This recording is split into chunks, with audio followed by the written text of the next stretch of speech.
దేవుని నామమునకు స్తోత్రములు. ఈనాటి ధ్యానాంశం యాకోబు జీవితంలో పెనూయేలు అనుభవము.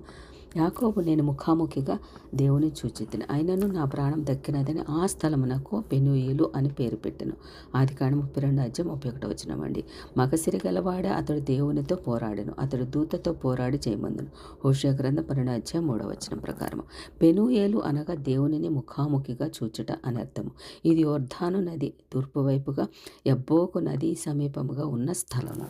దేవుని సేనను ఎదుర్కొని వస్తున్న యాకోబునకు మరొక భయము ఎదురైనది.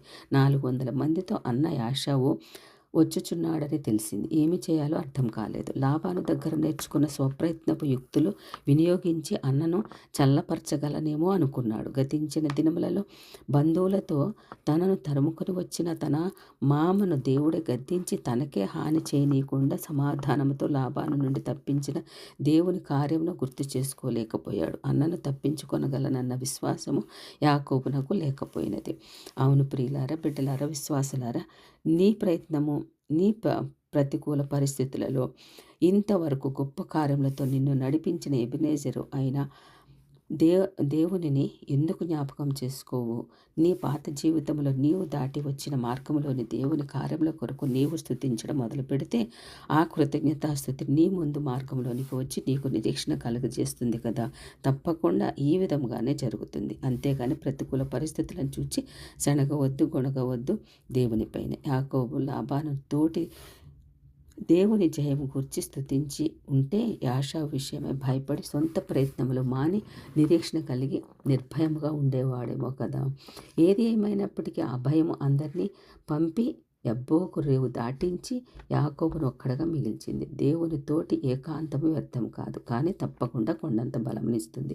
బాల్యము నుండి ప్రతి దాని కొరకు తానే ఒంటరిగా చేసుకున్న ప్రయత్నములన్నిటికీ తరిదింపుటకు ఈ ఒంటరితనము దేవుని సముఖమున నిలవబెట్టింది. నా ప్రయత్నంతో నేనేమి చేయలేను ప్రభువా, ఒకవేళ నా ప్రయత్నంతో నేనేమన్నా సంపాదించుకున్నా భద్రత లేదు అనేది అర్థమైంది. ఈ జీవితము నాకొద్దు అనుకున్నాడు యాకోబు. నా ప్రయత్నములు, నా ఆలోచనలు, నా యుక్తులు, నా మోసములు అన్నిటినీ ఉపసంహరించుకుంటున్నాను, ఒంటరిగా ఒట్టివాడిగా నిలబడ్డానన్నాడు. ప్రభువా, నీవు నన్ను ఆశీర్వదిస్తేనే కానీ నేను ఆశీర్వదించబడగలను.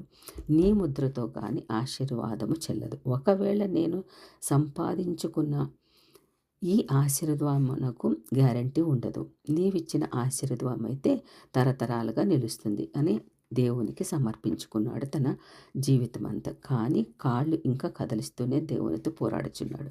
అందుకనే తొడగూటి మీద దెబ్బ పడి గూడు వసిలింది. మహా గొప్ప మార్పు తెచ్చింది. ఈ పెనూయేలులో యాకోబునకు గొప్ప అద్భుతమైన కార్యం జరిగింది. దేవునిని చూడగలిగాడు. లోకంలో పెనూయేలు వంటి దేవుని దర్శనము నీకు కలిగిన నాడే నీలో మార్పు వస్తుంది. లోకంలో నీవు తలంచిన మార్పు వేటి నుండి దేని ద్వారా కలిగినా అది తాత్కాలికమే. వాస్తవముగా నీ జీవితంలో మార్పుకు కారణం పెనూయేలు. ఆ దేవుని దర్శనము నీకు, నాకు, అందరికీ అవసరము. జన్మ స్వతహా పాపములో పుట్టిన ప్రతి వానికి మార్పు అవసరము. మీరు మనస్సులో మార్పు పొంది చిన్న పిల్లల వంటి వారైతేనే కానీ పరలోక రాజ్యంలో ప్రవేశింపరని యేసు ప్రభువు వారిని స్వయముగా బోధించారు కదండి. మత్తయి సువార్త 18:3 ప్రకారము. పెనూయేలు దేవుని సన్నిధికి సూచనగా ఉన్నది. ఈ సన్నిధి అందు సంపూర్ణ సంతోషం కలదు. కీర్తనల గ్రంథం 16:11 ఎప్పుడైతే దేవుని సన్నిధి నుండి సంతోషం కలిగిందో అప్పుడే భయము, దిగులు పోయింది.